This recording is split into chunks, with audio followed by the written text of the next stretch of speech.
Hello, welcome back. Properties of matter के बाद में थर्मोडायनामिक्स का कंसेप्ट हम डिस्कस कर रहे थे, राइट। थर्मोडायनामिक्स के अंदर हमने आइसोथर्मल प्रोसेस देखा। Same just like isothermal process, ये एक और प्रोसेस है, एडियाबैटिक प्रोसेस, राइट। कुछ चीज़ें याद रखनी है, कुछ इक्वेशंस है इन, काफ़ी सारी चीज़ें हैं, heat, work done, right, pressure, volume, temperature, उन सब के टर्म्स में एक कंक्लूजन निकल के आता है जब हम ऐसी प्रोसेसेस के बारे में बात करते हैं। तो एडियाबैटिक ऑपरेशन या एडियाबैटिक प्रोसेस क्या है? एडियाबैटिक वो प्रोसेस है जिसके अंदर हीट एक्सचेंज अलाउड नहीं है। एडियाबैटिक प्रोसेस के अंदर हीट एक्सचेंज अलाउड नहीं है। अब हीट एक्सचेंज अलाउड नहीं है तो टेम्परेचर के बारे में क्या कहोगे? टेम्परेचर चेंज होगा या नहीं होगा, राइट। तो ऐसे ही सवाल उठते हैं अलग अलग प्रोसेसेस जब हम पढ़ते हैं। तो एडियाबैटिक प्रोसेस का सबसे पहला कीवर्ड के change in pressure, obviously the change in volume also when the no heat is allowed to enter into or escape from the system, तो उसको हम कहेंगे adiabatic process. Heat exchange allowed नहीं है। शॉर्ट में लिखना चाहो तो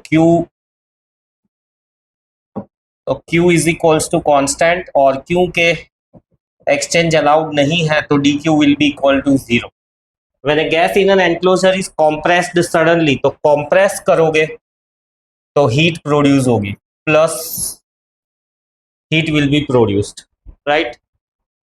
प्लस क्यू नहीं, हीट विल बी प्रोड्यूस, नहीं तो साइन कन्वेक्शन के हिसाब से प्लस क्यू का कुछ अलग ही मीनिंग निकल के आएगा। प्लस क्यू मतलब हमने हीट दी, ऐसा नहीं है। तो कॉम्प्रेस करेंगे तो हीट प्रोड्यूस होगी, एक्सपांशन होगा, राइट, तो हीट कंज्यूम होगी। तो कॉम्प्रेस करोगे तो हीट प्रोड्यूस होगी, हीट प्रोड्यूस होगी, अल्टीमेटली टेम्परेचर बढ़ेगा। ये चीज ध्यान रखो। कॉम्प्रेस करोगे किसी भी चीज को तो वो गर्म होगी, अल्टीमेटली टेम्परेचर बढ़ेगा। कन्वर्सली उसको ठंडा कर एक्सपांड करोगे, सो एक्सपांड करोगे, कर नहीं रहे, वो ऑटोमेटिक हो रहा है क्योंकि एडियाबैटिक है, ये खुद ब खुद हो रहा है। हम कर नहीं रहे, राइट। हम कर रहे हैं यानी हम एक्सटर्नली वर्क डन कर रहे हैं, हम एक्सटर्नली हीट प्रोवाइड कर रहे हैं, तो ऐसा कुछ भी नहीं है। खुद ब खुद ये कॉम्प्रेस हो जा रही है गैस, हीट प्रोड्यूस हो रही है, टेम्परेचर बढ़ रहा है, वापिस एक्सपांड हो जा रही है गैस, राइट। और एक्सपांड हो जा रही है तो जो भी हीट प्रोड्यूस हुई थी कॉम्प्रेशन के टाइम पे वही हीट कंज्यूम हो जा रही है। तो एक्सपांशन में टेम्परेचर कम होता है, तो इतना याद रखो। तो गैस जब भी एक्सपांड होती है टेम्परेचर ऑफ द गैस कम हो जाता है, और ये कॉमन चीज़ें हैं। कभी भी कॉम्प्रेशन होगा तो हीट प्रोड्यूस होगी गैसेस में, और गैसेस को जब एक्सपांड करने देंगे तो वो ठंडी हो जाएगी। फिर कुछ की प्रिंसिपल्स, कुछ की पॉइंट्स। नो हीट ट्रांसफर, ये मैंने कहा कि भाई dq will be 0, अल्टीमेटली q will be constant, ये पंच लाइन है एडियाबैटिक प्रोसेस की। Meaning energy is transferred only as work, तो वर्क हम कर सकते हैं बट हीट नहीं दे सकते हैं। वर्क यानी कैसा वर्क कर सकते हैं, कैसे वर्क के बारे में ये बात कर रहा है, कौन से टाइप के वर्क या किस वर्क को रिफर कर रहा है। तो ये जो प्रोसेसेस है, राइट, कॉम्प्रेशन, एक्सपांशन, कार के इंजन को दिमाग में रखो, राइट। रेफ्रिजरेटर, एयर कंडीशनर में भी कॉम्प्रेशन एक्सपांशन होता है, कॉम्प्रेसर ये वर्ड सुना होगा, राइट। तो उस केसेस में जो वर्क डन होता है, कॉम्प्रेसर, कॉम्प्रेसर क्या करता है, इलेक्ट्रिसिटी सप्लाई करता है, कॉम्प्रेसर गैस को कॉम्प्रेस करता है। वो गर्म गैस कॉम्प्रेस करेंगे तो गैस गर्म हो जाएगी, वो गर्म गैस बाहर का जो रेडिएटिंग यूनिट है उसके अंदर घूमेगी। एयर कंडीशनर की बात कर रहा हूँ, रेफ्रिजरेटर में भी बाहर की तरफ वो रेडिएटर यूनिट होता ही है, उसमें घूमेगी, उसमें घूमेगी तो धीरे धीरे वो ठंडी हो जाएगी। अब उसी कॉम्प्रेस्ड गैस को रूम के अंदर का जो इंडोर यूनिट है वहाँ एक्सपांड होने देते हैं। अब एक्सपांड होने देते हैं यानी वो गैस सडनली गजब ठंडी हो जाएगी, और उस ठंडी गैस जो पाइप में से बहती है उस पर से हवा बहती है, अल्टीमेटली ठंडी हवा हम तक पहुँचती है। So no heat transfer. फिर energy balance, the internal energy change U is equals to negative work done, U is equals to negative work done. Change in internal energy is negative work done. अब इस चीज को भी समझना है, पर इसके लिए हम फर्स्ट लॉ पढ़ेंगे, उसके बाद में इस चीज को समझेंगे। अभी के लिए इसको एज इट इज ले लो कि the change in internal energy because of the change in internal energy will be negative work done by the system, मतलब के एक्सपांशन जब होगा तो इंटरनल एनर्जी डिक्रीज होगी, अल्टीमेटली कूलिंग प्रोड्यूस होगा। एंड कन्वर्सली जब कंप्रेशन होगा यानी work done on the system होगा, राइट, तो इंटरनल एनर्जी डिक्रीज हो, इंटरनल एनर्जी इंक्रीज होगी, अल्टीमेटली हीट होगा, राइट। सो एक्सपांशन में इंटरनल एनर्जी डिक्रीज होगी, ठंडा होगा, कंप्रेशन करेंगे तो इंटरनल एनर्जी बढ़ेगी, अल्टीमेटली टेम्परेचर भी बढ़ेगा। कन्वर्सली भी कह दो कि कंप्रेशन में टेम्परेचर बढ़ेगा, तो टेम्परेचर बढ़ा तो इंटरनल एनर्जी भी बढ़ गई। Temperature change, yes, temperature change will not be equal to zero. Temperature change तो होगा ही होगा, क्योंकि कंप्रेस करेंगे, हीट एक्सचेंज तो अलाउड नहीं है, तो कंप्रेस करेंगे तो कहाँ जाएगी एनर्जी, टेम्परेचर बढ़ जाएगा। It's a very fast process, adiabatic process हमेशा फास्ट होता है। कितना फास्ट होता है, शायद देखा हो कंप्रेसर का वर्किंग, तो बहुत फास्ट चलता है वो, मतलब ऐसा कह दो 1 सेकेंड में 2 3 4 5 10 तक स्ट्रोक मार दे, डिपेंडिंग अपॉन किस तरह का कंप्रेसर है, राइट। जैसे बहुत स्पीड में एसी चला रहा है तो कंप्रेसर बहुत स्पीड में मूव करता है, स्लो एसी है तो कंप्रेसर थोड़ा धीरे काम करता है। तो ये कुछ पॉइंट्स है। अब यहाँ पर एक क्वेश्चन है, मुझे क्वेश्चन कुछ ऐसा है कि ये जो हीट एक्सचेंज अलाउड नहीं है ना, तो उसके अंदर तो हमने ये भी देखा था, एडियाबैटिक वॉल भी देखी थी, थर्मोस्प्लास्ट के, उसमें भी हीट एक्सचेंज अलाउड नहीं है, वो एग्जांपल है एडियाबैटिक वॉल का। तो यहाँ पर भी वही लिखा हुआ है कि the walls of the container are perfectly insulating, मतलब कि ना तो हीट बाहर जानी चाहिए ना तो बाहर से हीट अंदर आनी चाहिए, ऑब्वियसली यस, राइट। सो अब हीट एक्सचेंज अलाउड नहीं है, मतलब वॉल परफेक्टली एडियाबैटिक है, मतलब इंसुलेटिंग है, मतलब हीट एक्सचेंज अलाउड नहीं है। तो हमारा थर्मोस्प्लास्ट तो है ना, तो उसमें तो जो ठंडी चीज है वो ठंडी की ठंडी रहती है, टेम्परेचर कांस्टेंट। अब यहां पर तो टेम्परेचर कम ज्यादा हो रहा है, सवाल को समझो और इन प्रोसेस को भी समझो। सो थर्मोस्प्लास्ट जो है ना, वहां पर कॉम्प्रेशन एक्सपांशन नहीं कर रहे। जनरली ये जो प्रोसेसेस हम पढ़ रहे हैं ना, ये कॉम्प्रेशन और एक्सपांशन से रिलेटेड। तो थर्मोस्प्लास्ट एग्जांपल किस चीज का है, एडियाबैटिक वॉल का एग्जांपल है, वो एडियाबैटिक प्रोसेस का एग्जांपल नहीं है। और एडियाबैटिक प्रोसेस के की points, right, Q constant, D Q equal to 0, compress करेंगे तो हीट प्रोड्यूस होगी, अल्टीमेटली टेम्परेचर बढ़ेगा, इंटरनल एनर्जी भी बढ़ जाएगी। फिर उसके बाद में next, two essential condition for perfectly adiabatic change, the walls of the container must be perfectly non conducting, यानी एडियाबैटिक वॉल चाहिए, हीट एक्सचेंज अलाउड ही नहीं होना चाहिए। द प्रोसेस ऑफ कंप्रेशन और एक्सपांशन शुड बी सडन, बिल्कुल। अब compress करने के बाद समझो 1 सेकेंड का भी टाइम दे दिया तो क्या हो जाएगा, परफेक्टली इंसुलेटिंग वॉल्स तो कोई होती नहीं है, हीट एक्सचेंज कर जाएगी। और एक्सपांड किया, एक्सपांड करने के बाद भी लेट से 1 सेकेंड का टाइम दे दिया तो क्या हो जाएगा, जो भी ठंडक प्रोड्यूस हुई है बाहर से हीट अंदर आ जाएगी, है ना। तो एक्सपांशन और कंप्रेशन बहुत फास्ट होना चाहिए, कितना फास्ट, इनफाइनाइटली फास्ट। अब ये जो चीजें है ना, आइडियल कंडीशन है कि परफेक्टली इंसुलेटिंग वॉल, वो भी पॉसिबल नहीं है।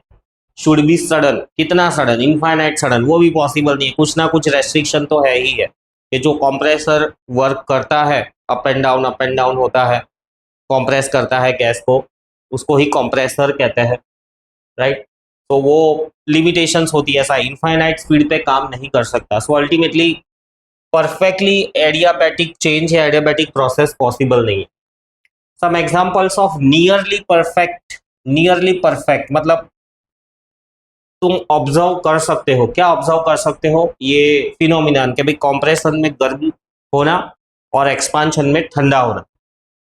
तो सडन कंप्रेशन और expansion of gas in a container with perfectly non conducting walls, तो थर्मोस्प्लास्ट ले लो, उसके ऊपर पिस्टन लगा दो, उसको जोर से प्रेस करो तो अंदर जो हवा है वो गजब गर्म हो जाएगी, फिर उसको खींचो, ठंडी हो जाएगी। ये तुम सीरिंज के साथ भी ट्राई कर सकते हो, जो इंजेक्शन देते हैं डॉक्टर, तो सीरीज का नोजल बंद कर दो और जो क्या कहते हैं उसका पंप है उसको जोर से प्रेस करो। तो अब देखो कि जो नोजल आगे का पार्ट है वो थोड़ा गर्म हुआ कि नहीं हुआ। वैसे हम हाथ से उतना ज़्यादा कंप्रेसर तो नहीं कर पाएंगे, बट सडन कंप्रेशन करना पड़ेगा या sudden expansion. Sudden bursting of the tube of the bicycle tyre, हाँ बिल्कुल हाँ। जब भी ये व्हीकल के टायर्स फटते हैं तो जो रिम है वो थोड़ी ठंडी हो जाती है। क्यों? क्योंकि फटा यानी सडन एक्सपेंशन यानी ठंडा होना। अब मे बी साइकिल में तुम्हें नोटिस हो ना हो, बट ट्रक का टायर फटता है तो रिम काफ़ी ठंडी हो जाती है। ऐसा जो धुआं धुआं निकलता हुआ दिखता है, एक्चुअली में वो कुछ धुआं नहीं होता है, वो पानी की जो वाटर वेपर्स होती है ना हवा में, वही कंडेंस हो जाती है ठंडक की वजह से, तो वही निकलती है, बाकी कोई धुआं नहीं निकलता है। फिर expansion of the steam in the cylinder of the steam engine, expansion of the hot gases in the internal combustion engine, vehicles, two wheelers कह दो, फोर व्हीलर्स कह दो। Atmospheric cooling, right, rising air parcels, air parcels मतलब air के pockets या air का एक एक क्वांटिटी कह दो। Expands and cool adiabatically, creating clouds, हवा ऊपर जाती है, हवा ऊपर जाती है मतलब वो एक्सपांड हुई कह दो, एक्सपांड हुई ठंडी हुई क्लाउड्स बन गए। वो एटमॉस्फेरिक टेम्परेचर की वजह से भी होता है, प्रेशर की वजह से भी होता है, राइट। जो दिन के वक्त अर्थ घूमती है, टेम्परेचर कम ज़्यादा होता है, उससे प्रेशर कम ज़्यादा होता है, उस वजह से ये फिनोमिना होते हैं। तो हवा ऊपर जाती है, ऊपर जाके ठंडी हो जाती है, कंडेंस हो जाती है, क्लाउड्स बनते हैं। जब प्रेशर बनता है, राइट, तब ये क्लाउड्स नीचे आते हैं। जैसे जैसे नीचे आते हैं मतलब एक्सपांशन कॉम्प्रेशन होने लगता है, और कॉम्प्रेशन की वजह से वो क्लाउड्स मेल्ट डाउन होके पानी बन जाते हैं और बारिश के फॉर्म में आता है वो पानी नीचे। बारिश का पानी अक्सर ठंडा फील होता है क्योंकि वो बर्फ ही थी जो धीरे धीरे मेल्ट होके हम तक पानी बनकर आई।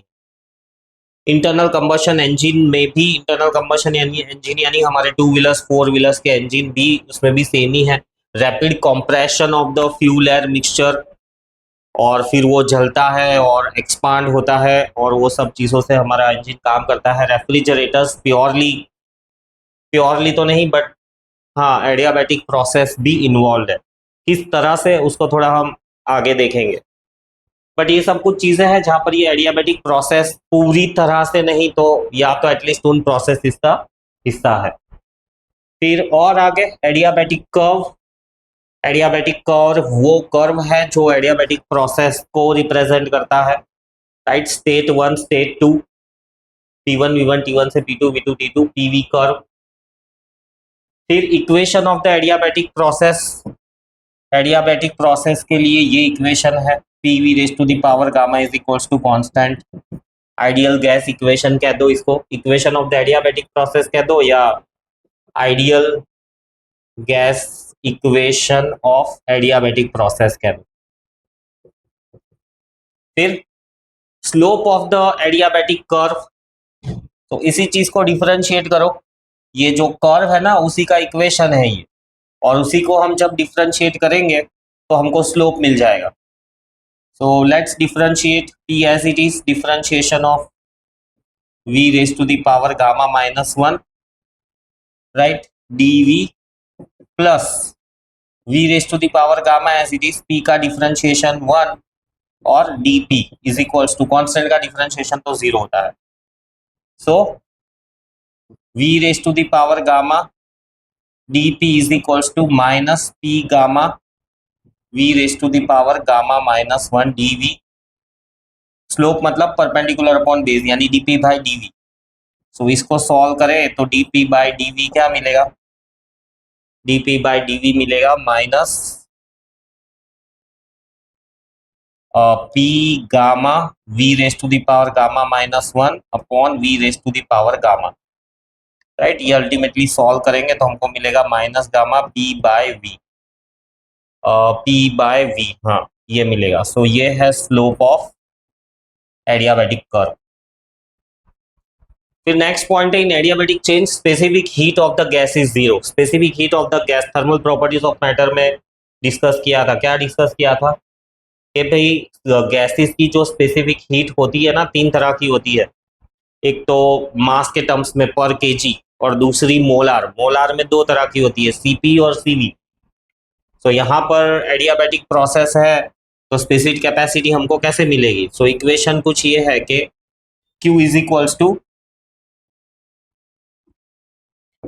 Equals to n C delta theta, है ना।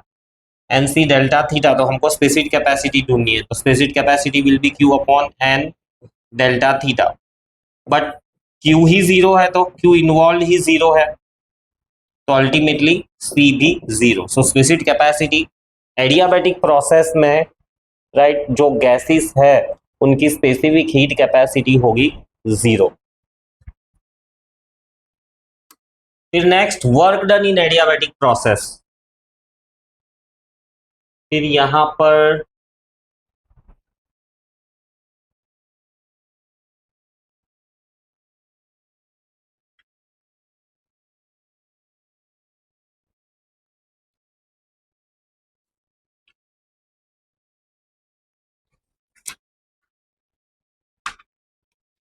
हाँ, ये इक्वेशन सिर्फ एक ही लिखा, P V raise to the power gamma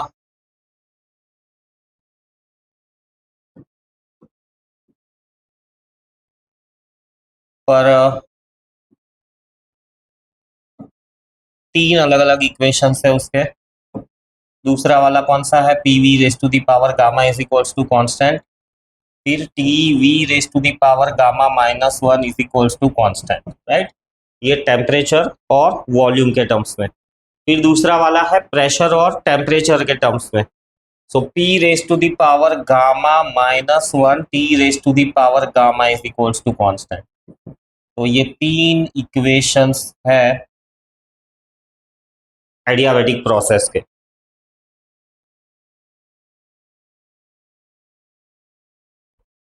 ये जो डायग्राम है ना, इससे जो क्या कहते हैं वो, इंजिन्स के अंदर कंप्रेशन एक्सपांशन होता है। अल्टीमेटली ये piston up and down move करता है। इस अप एंड डाउन ऑसिलेशंस को हम फिर लीनियर मोशन में कन्वर्ट करते हैं, वो इंजन का काम है। फिर एडियाबैटिक प्रोसेस में work done in an adiabatic process, है ना। तो कैसे हम कैलकुलेट करेंगे work done? Work done calculate करने के लिए सबसे पहले तो कंसीडरेशन क्या कंसीडर करेंगे कि लेट अस से 1 मोल ऑफ द गैस है, और 1 मोल ऑफ द गैस को हमने या तो कंप्रेस किया है या तो एक्सपांड किया है ना। सो कुछ ऐसे डायग्राम, ऐसा कुछ डायग्राम बना सकते हो कि भाई ये सिलेंडर है, सिलेंडर के अंदर पिस्टन है, राइट। P1 V1 T1। अब एक्सपांशन के हिसाब से लिखना चाहते हो तो लेट्स से ये एक्सपांड होके यहाँ पर पहुंच जाता है P2 V2 T2, right. Expansion हो रहा है। सो एक्सपांशन का हम एग्जांपल लेते हैं, फिर कंप्रेशन का भी देखेंगे। So let 1 mole of gas, या 1 मोल ग्राम कह दो, gas be expanded from P1 V1 T1 to P2 V2 T2, है ना। वर्क डन कैसे मिलेगा? वर्क डन का फॉर्मूला है dW is equals to force into distance, है ना। फोर्स को हम सब्सटीट्यूट कर सकते हैं प्रेशर इंटू एरिया, अल्टीमेटली हमको मिलता है PdV। ये फंडामेंटल इक्वेशन है गैसेस से रिलेटेड, तुम्हें जब भी वर्क डन कैलकुलेट करना हो तब। So dW is equals to PdV। फिर प्रेशर को हम रिप्लेस कर सकते हैं, है ना। एडियाबैटिक प्रोसेस जो होती है उसका इक्वेशन है PV raise to the power gamma is equals to constant, let's say K। तो P की जगह पे हम लिख सकते हैं K upon V to the power gamma dV। Integrate कर दो टोटल वर्क डन के लिए, और इंटीग्रेशन की लिमिट्स V1 से V2। So W will be equal to K common 1 upon V, तो वो हो जाएगा V raise to the power minus gamma, और क्योंकि इंटीग्रेशन है तो +1 और minus gamma +1, V1 to V2। फिर फर्दर के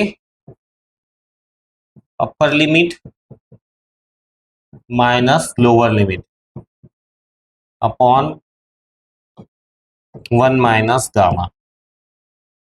ठीक है, अब क्योंकि P V raise to the power gamma constant है तो हम ऐसा भी लिख सकते हैं कि as P V raise to the power gamma constant है तो P one V one raise to the power gamma is equals to P two V two raise to the power gamma is equals to के। सो इस चीज को यहाँ पर use करते हैं। ये वर्क डन का फाइनल इक्वेशन नहीं है। क्यों नहीं है? सोचो कि क्यों ये नहीं है वर्क डन का final equation. Most important question है ये। 1/1 माइनस गामा, के को अंदर मल्टीप्लाई कर दिया, K V two 1 minus gamma minus K V one 1 minus gamma. K की जगह पे यहां पर हम रखेंगे P two V two raise to the power gamma, V two 1 minus gamma. K की जगह पर यहां पर रखेंगे P one V one raise to the power gamma, V one raise to the power 1 minus gamma. So अब इसको simplify कर दो, P to right V two minus P one V one, powers को ऐड कर दोगे तो यही बचे। अब ये है ना हमारे पास में P V is equals to n R T, number of moles तो हमने 1 लिया हुआ है तो P V is equals to R T, therefore P one V one is equals to R T one and P two V two is equals to R T two. Use करो इधर तो ये इक्वेशन हो जाएगा 1/1 minus gamma, P two V two R common निकाल देते हैं, T two minus T one. ये है work done in the case of the adiabatic process.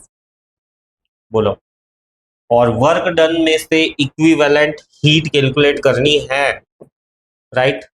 Work done को, वर्क डन कौन से यूनिट में कैलकुलेट होता है? जूल्स में। मैंने कहा था कि वर्क डन और हीट दोनों को अलग अलग नजरिए से देखो। तो वर्क डन जूल्स में मेजर होता है, हीट कैलोरीज में मेजर होती है। सो जब भी तुम्हें हीट में कन्वर्ट करना हो कि भाई ये वर्क डन कितनी हीट देगा तो W by J, Joule's mechanical equivalent of heat, यानी और कुछ नहीं, जूल्स को कैलोरीज में कन्वर्ट करने का तरीका, बस Joule's mechanical equivalent of heat इस इक्वेशन को कहता है। तो और कुछ भी नहीं है। वर्क डन जूल्स में है, कितनी हीट इक्विवेलेंटली प्रोड्यूस होगी जो कि कैलोरीज में मिलेगी। सो ऐसे तुम कैलकुलेट कर सकते हो। अब हमने एक्सपांशन लिया था। एक्सपांशन मतलब work is done by the gas.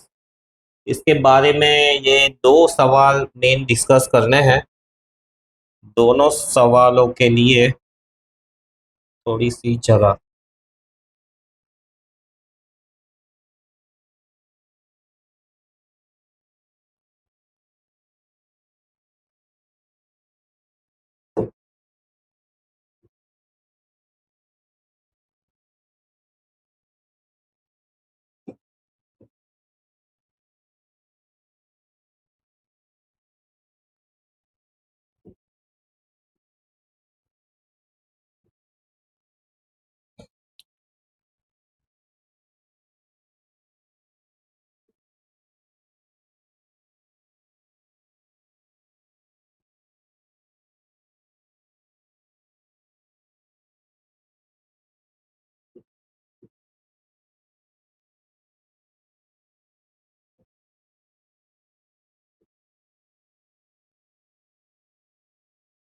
ये रहा वर्क डन का डेरिवेशन और क्वेश्चन है। क्या है क्वेश्चन?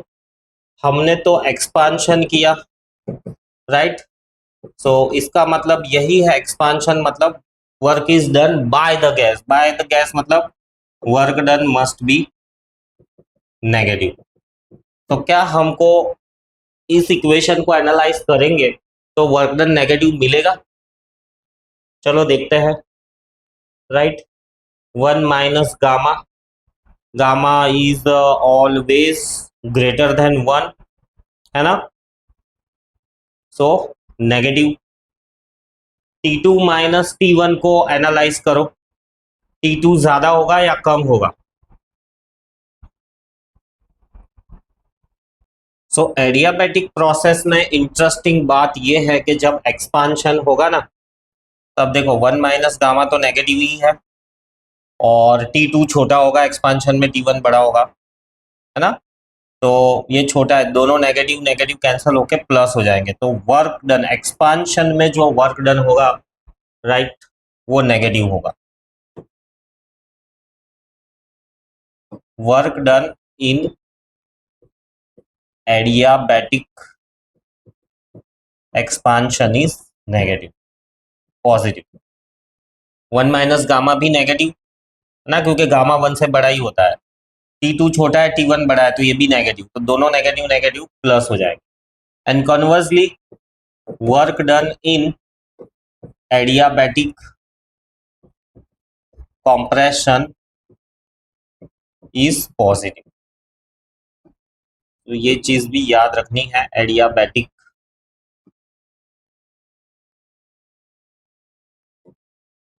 से रिलेटेड.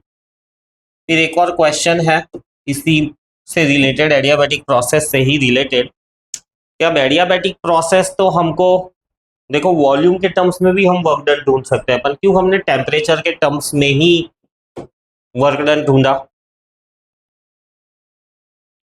समझ में आ रहा है? क्वेश्चन कुछ ऐसा है कि why work done is calculated in terms of temperature rather than volume कह दो या प्रेशर कह दो. क्यों ऐसा? रीजन कुछ ऐसा है कि जो भी वर्क डन होता है,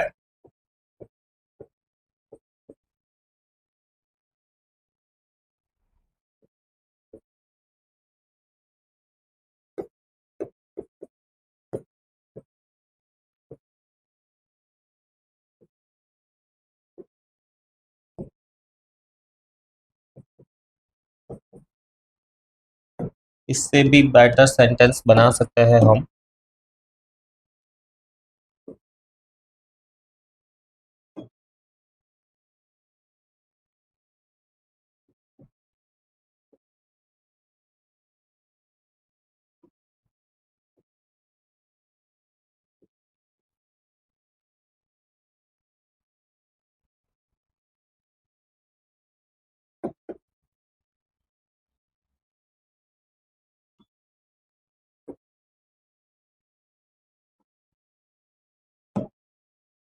As work is done due to internal energy which is dependent on temperature. So इसीलिए हम टेम्परेचर के टर्म्स में मेजर करते हैं. इस चीज को और अच्छे से समझ में आएगा जब हम फर्स्ट लॉ डिस्कस करेंगे एडियाबैटिक प्रोसेस के लिए. अभी नहीं डिस्कस कर रहे, बहुत चीजें बहुत मिक्स मिक्स हो जाएगी.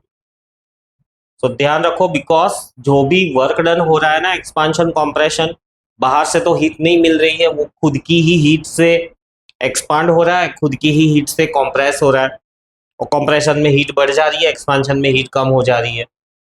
तो वो अल्टीमेटली टेम्परेचर का कम ज्यादा होना ही वर्क डन कर रहा है, या वर्क डन की वजह से टेम्परेचर कम ज्यादा हो रहा है. तो वर्क डन डायरेक्टली डिपेंडेंट है टेम्परेचर पे, इसीलिए हम वर्क डन टेम्परेचर के टर्म्स में ढूंढते हैं, but neither in the terms of volume nor in the terms of pressure. Work done in the adiabatic process in the terms of indicator diagram. So indicator diagram मतलब PV diagram. So ये है PV diagram, right? Let's say ऐसा कोई process हो रहा है, ये कौन सा है, एक्सपांशन है कि कंप्रेशन है? एक्सपांशन है ना? So वर्क डन कैसे ढूंढेंगे? इसके लिए सिंपल फॉर्मूला है, work done will be equal to area under graph, और एरिया अंडर ग्राफ ढूंढने के लिए ऐसा इंटीग्रेशन ऑफ पीडीवी, राइट. अब ये क्योंकि कर्व है ना, तो कर्व का जो इंटीग्रेशन करना है लिमिट्स लेकर, वो एक लंबी सी प्रोसेस है. तो वो वाली प्रोसेस तो अभी सिलेबस में नहीं है, वो पूरा मैथमेटिकल पार्ट है कि भाई area enclosed by the curve, वो इंटीग्रेशन का एक बड़ा हिस्सा है। बट हाउएवर फॉर्मूला याद रखो, हमको जो क्वेश्चंस दिए रहेंगे मोस्टली सारे स्ट्रेट लाइन से रिलेटेड ही रहेंगे, कर्व में नहीं होंगे। फिर comparison of the slopes of adiabatic and isothermal curve, यहां पर ये वर्ड याद रखना है कि भाई slope of adiabatic curve is always steeper. Steeper मतलब ऐसा स्टैंडिंग रहेगा, स्लोप ज्यादा रहेगा एडियाबैटिक कर्व का, चाहे एक्सपांशन ले लो चाहे कॉम्प्रेशन ले लो, राइट। ये देखो स्लोप कम है, ये स्लोप ज्यादा है, ये एकदम स्टैंडिंग हो गया तो इसका स्लोप तो इनफाइनाइट हो गया, ज्यादा स्लोप है कम स्लोप है। तो एडियाबैटिक हमेशा क्रॉस चेक करना हो ना, तो कोई भी एक पॉइंट ले लो, उस करस्पॉन्डिंगली पॉइंट पे, उस करस्पॉन्डिंग पॉइंट पे ना ये स्लोप बनाओ। तो ये देखो ये स्लोप बना और इसका स्लोप बना, कौन सा स्लोप स्टीप है? स्टीप है मतलब कौन सी लाइन ज्यादा टेढ़ी है, ये लाइन ज्यादा टेढ़ी है ना, तो एडियाबैटिक। सेम में यहाँ पे भी कोई भी पॉइंट ले लो, तो कोई भी पॉइंट ले लोगे ना तो स्लोप बनाओ, स्लोप बनाओगे तो तुम्हें पता चलेगा कि क्लियरली पता चल जाएगा कि भाई कौन सी लाइन टेढ़ी है, तो सबसे ज्यादा स्लोप तुम्हें एडियाबैटिक में ही मिलेगा। स्लोप के फॉर्मूलास याद होने चाहिए, राइट। एडियाबैटिक का स्लोप क्या था? स्लोप ऑफ एडियाबैटिक क्या था? dp by dv is equals to minus gamma p by v, right. ये था एडियाबैटिक का स्लोप। और आइसोथर्मल का स्लोप क्या था? Slope of isothermal process will be dp by dv is equals to minus p by v, right। फिर next है comparison of the work done in adiabatic and isothermal process. अब ये भी बहुत ढंग से इसके लिए मैंने एक निमोनिक बनाकर रखा हुआ है, राइट। तो देखो एडियाबैटिक एक्सपांशन में एडियाबैटिक कर्व नीचे है, यानी वर्क डन जो मिलेगा ना, ये वाला वर्क डन मतलब एरिया अंडर द कर्व, ये कम होगा कंपेयर्ड टू आइसोथर्मल का एरिया। देखोगे तो देखो ये पिंक कलर वाला एरिया ज्यादा मिलेगा तुम्हें। कितना ज्यादा है? ब्लू भी पूरा का पूरा इंक्लूड हो जा रहा है ना। सो जब भी एक्सपांशन होता है, राइट, तो एक्सपांशन के केस में work done in adiabatic process is less than work done in isothermal process. और सेम वे जब कॉम्प्रेशन होता है, तो कॉम्प्रेशन के टाइम पे उल्टा है कि work done in adiabatic, right, work done in isothermal process, isothermal process is lesser than work done in adiabatic process। बहुत सारे एमसीक्यूज आते हैं, इसको याद करने के लिए मैंने ऐसा कहा है कि एक्सपांशन में एडियाबैटिक वर्क डन लेस होता है और कंप्रेशन में आइसोथर्मल वर्क डन लेस होता है। सो EALCIL ऐसे याद रखो, EALCIL। एक्सपांशन में एडियाबैटिक वर्क डन लेस होता है और कॉम्प्रेशन में आइसोथर्मल वर्क डन लेस होता है। Brief comparison between the isothermal and adiabatic changes. So temperature constant रहता है आइसोथर्मल में, राइट, हीट कांस्टेंट रहती है एडियाबैटिक में। सिस्टम इज थर्मली कंडक्टिंग और यहाँ पे इंसुलेटेड है ना, हीट एक्सचेंज अलाउड नहीं है। स्लो है आइसोथर्मल, ये फास्ट है adiabatic. Internal energy remains constant, यहाँ पर change in internal energy is not zero. Specific heat is infinite, यहाँ स्पेसिफिक हीट है zero. Equation of isothermal is P V raise to the power constant, इसका है P V raise to the power gamma equal to constant. Slope of isothermal minus P by V, इसका minus gamma P by V. Coefficient of isothermal elasticity, कोई mechanical question में ऐसा हो कि gas का expansion हो रहा है और मैकेनिकल वर्क डन हुआ है, तब हम ये क्या कहते हैं इलास्टिसिटी यूज कर सकते हैं। सो आइसोथर्मल इलास्टिसिटी पी है और एडियाबैटिक इलास्टिसिटी गामा पी है, राइट। सो ये एडियाबैटिक प्रोसेस खत्म हुई। एडियाबैटिक प्रोसेस के बाद में जो नेक्स्ट पार्ट है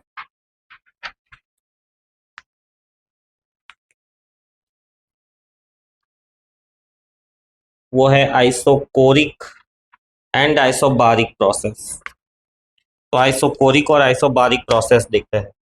आइसोकोरिक वर्ड, ये कोरिक वर्ड का मीनिंग है कि वॉल्यूम कांस्टेंट। वॉल्यूम कांस्टेंट, अब वॉल्यूम कांस्टेंट है तो चेंज इन वॉल्यूम क्या मिलेगा, जीरो, है ना। सो आइसोकोरिक प्रोसेस वो प्रोसेस है जिसमें वॉल्यूम कांस्टेंट है। अब वॉल्यूम कांस्टेंट है तो वर्क डन हम कैसे कैलकुलेट करते हैं, work done is P dV, और क्योंकि डीवी जीरो है तो work done will be zero. तो ये भी एक की पॉइंट है, याद रखना है। हीट तो एब्जॉर्ब होगी बट वो पूरी की पूरी हीट इंटरनल एनर्जी को बढ़ाएगी, अल्टीमेटली टेम्परेचर को बढ़ाएगी। हीट रिलीज भी होगी, राइट, हीट एब्जॉर्ब भी होगी, कंप्रेशन भी होगा, एक्सपेंशन भी होगा, पर वो सिर्फ इंटरनल एनर्जी और टेम्परेचर को चेंज करेंगे। A thermodynamic change where initial volume is equals to final volume, इसको हम कहेंगे आइसोमेट्रिक और constant volume process, work done zero होता है। चाहो तो रीजन लिख दो कि as dV is equals to 0, which implies that work done equal to PdV equal to 0. Pressure temperature relationship, अब प्रेशर वॉल्यूम रिलेशनशिप तो ये रही, प्रेशर और टेम्परेचर के बीच में कैसा ग्राफ बनेगा, सो प्रेशर और टेम्परेचर के बीच में भी ऐसा स्ट्रेट लाइन ही बनेगा, सिंपल। वॉल्यूम कांस्टेंट, तो वो हमारा है ना ideal gas equation, PV is equals to nRT। अब वॉल्यूम को कांस्टेंट कर देंगे हम तो P is directly proportional to T। So इस तरह का ग्राफ आएगा, स्ट्रेट लाइन। फिर PV डायग्राम ये रहा, वर्टिकल लाइन आएगी PV डायग्राम में। Example, heating a gas in a sealed rigid container और combustion phase of the internal combustion engine. Engine के अंदर यहाँ पर जब गैस जलती है ये पिस्टन अप एंड डाउन होता है, वही कह रहे हैं। The change in temperature for given amount of the heat, हाँ, चेंज इन टेम्परेचर कैलकुलेट करना हो तो कैसे कैलकुलेट करोगे, वही हमारा जो इक्वेशन है dq is equals to n C delta theta, या डेल्टा टी लिखो, थीटा और क्यू एक जैसे दिखते हैं तो टी लिखो, और क्योंकि आइसोकोरिक है तो हम कांस्टेंट वॉल्यूम वाला CV लेंगे। सो आइसोकोरिक प्रेशर के बारे में, और इक्वेशन इसका, इक्वेशन ऑफ द प्रोसेस लिखना रह गया है। Equation of process will be, ये रहा, P is directly proportional to T ना, तो P by T is equals to constant, ultimately P1 by T1 is equals to P2 by T2। फिर next है आइसोबारिक प्रोसेस। आइसोबारिक प्रोसेस में pressure constant रहता है। अब प्रेशर कांस्टेंट है तो अल्टीमेटली dP इक्वल टू 0, है ना। So isobaric process is a thermodynamic process where the system's pressure remain constant, change in pressure will be 0, temperature change तो होगा ही होगा, टेम्परेचर चेंज इंटरनल एनर्जी को चेंज करेगा, वो दोनों में सेम। और वर्क डन भी होगा क्योंकि कुछ ना कुछ एरिया तो एनक्लोज हो रहा है, तो work done is non zero, और work done is non zero. Equation के टर्म्स में लिखना चाहे तो कुछ ऐसा लिख सकते हैं कि work done will B PdV, integration of PdV. Third point, the heat absorbed increases partially internal energy and partially does the work. अब ये जो है ना सेंटेंस इसमें लिखा हुआ है ना, इस सेंटेंस को हमें इक्वेशन के फॉर्म में भी कन्वर्ट करना है, तो वो फर्स्ट लॉ समझने के बाद होगा। तो अभी के लिए इस सेंटेंस को ऐसे ही याद रखो, और चाहो तो इसको मैथमेटिकल फॉर्म में भी याद रखो, कि heat absorbed, right, delta Q will be equal to delta U plus delta double. जो भी हीट एब्जॉर्ब होगी ना वो इंटरनल एनर्जी भी बढ़ाएगी और थोड़ा बहुत वर्क डन भी करेगी।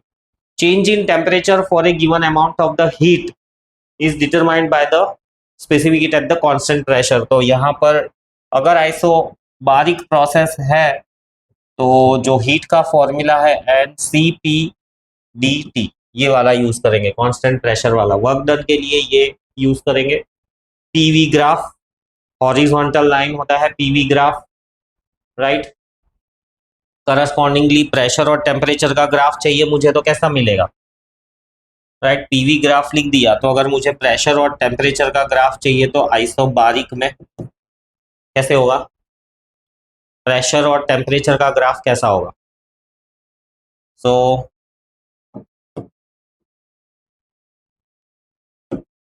प्रेशर और टेम्परेचर का ग्राफ कुछ ऐसा होना चाहिए कि ये रहा प्रेशर, राइट, ये रहा टेम्परेचर। प्रेशर तो कांस्टेंट है तो हॉरिजॉन्टल लाइन मिलना चाहिए, है ना। प्रेशर तो कांस्टेंट है तो टेम्परेचर कम ज्यादा होगा, ये प्रेशर टेम्परेचर का ग्राफ। प्रेशर वॉल्यूम का ग्राफ भी हॉरिजॉन्टल लाइन ही है, देखो। तो ये सब छोटी छोटी चीजें हैं जो याद रहनी चाहिए इन प्रोसेस के बारे में, तब जाके क्वेश्चंस तुम ढंग से सॉल्व कर पाओगे। बॉइलिंग द वाटर, है ना, पानी जब उबलता है खुले कंटेनर में प्रेशर कांस्टेंट रहता है, एटमॉस्फेरिक प्रेशर बना हुआ रहता है। So water turning into steam. अब ये बॉइलिंग वाटर में देखो यहाँ पे थोड़ा और डेप्थ में जाए तो पानी उबल रहा है या बर्फ पिघल रही है, एटमॉस्फेरिक प्रेशर कांस्टेंट रहता है। खुले बर्तन में बर्फ रख दी है या पानी उबालने रख दिया, एटमॉस्फेरिक प्रेशर कांस्टेंट है, तो वो आइसोबारिक प्रोसेस हुई। बट हमने तो ये भी पढ़ा है कि जब बॉइलिंग प्रोसेस हो रहा हो तब टेम्परेचर भी कांस्टेंट रहता है ना। मेल्टिंग चल रहा हो तब टेम्परेचर भी कांस्टेंट रहता है। अब टेम्परेचर कांस्टेंट रह रहा है तो इंटरनल एनर्जी कैसे चेंज होगी, इंटरनल एनर्जी भी जीरो हो जानी चाहिए। सोचो थोड़ा, right. Boiling process, melting process दोनों ही आइसोबारिक है, प्रेशर सेम रहता है, एटमॉस्फेरिक प्रेशर, राइट। मतलब ऐसे ही हम कंटेनर में रख दो तो एटमॉस्फेरिक प्रेशर तो कांस्टेंट है। अब एटमॉस्फेरिक प्रेशर कांस्टेंट है ये एक चीज तो है, बट टेम्परेचर भी कांस्टेंट रहता है मेल्टिंग में और बॉइलिंग में। अब टेम्परेचर भी कांस्टेंट रह रहा है मेल्टिंग में बॉइलिंग में, तो डेल्टा यू क्यों जीरो नहीं किया, ऐसा क्यों लिखा है यहाँ पर, ये यू तो जीरो होना चाहिए। नहीं, डेल्टा यू जीरो नहीं होगा। क्यों नहीं होगा, क्योंकि हीट तो एब्जॉर्ब हो रही है और वो हीट क्या करेगी, इंटरनल एनर्जी बढ़ाएगी। टेम्परेचर कांस्टेंट है तो इंटरनल एनर्जी कैसे बढ़ेगी, टेम्परेचर कांस्टेंट है तो इंटरनल एनर्जी कैसे बढ़ेगी। तो इंटरनल एनर्जी बनी हुई है because of kinetic as well as potential. So ये जो काइनेटिक एनर्जी है ना वो टेम्परेचर पे डिपेंड करती है, तो ये वाला हिस्सा जीरो होगा। बट पोटेंशियल एनर्जी तो बढ़ेगी घटेगी, क्योंकि वो अब स्टेट चेंज कर रहा है तो मॉलिक्यूलर इंटरेक्शन बढ़ेगा घटेगा, वही पोटेंशियल एनर्जी है ना। So even though temperature constant है, इंटरनल एनर्जी बदल रही है, उसका मतलब कि potential energy of the molecules, थोड़ा और बेहतर कहो तो intermolecular interactions are changing. तो इस तरह से इस चीज को याद रखो। सो यहाँ तक रखते हैं, नेक्स्ट लेक्चर के अंदर हम फर्स्ट लॉ ऑफ थर्मोडायनामिक्स और दूसरी चीजें डिस्कस करेंगे। तब तक के लिए पढ़ो, रिवाइज करो। सी यू, बाय बाय।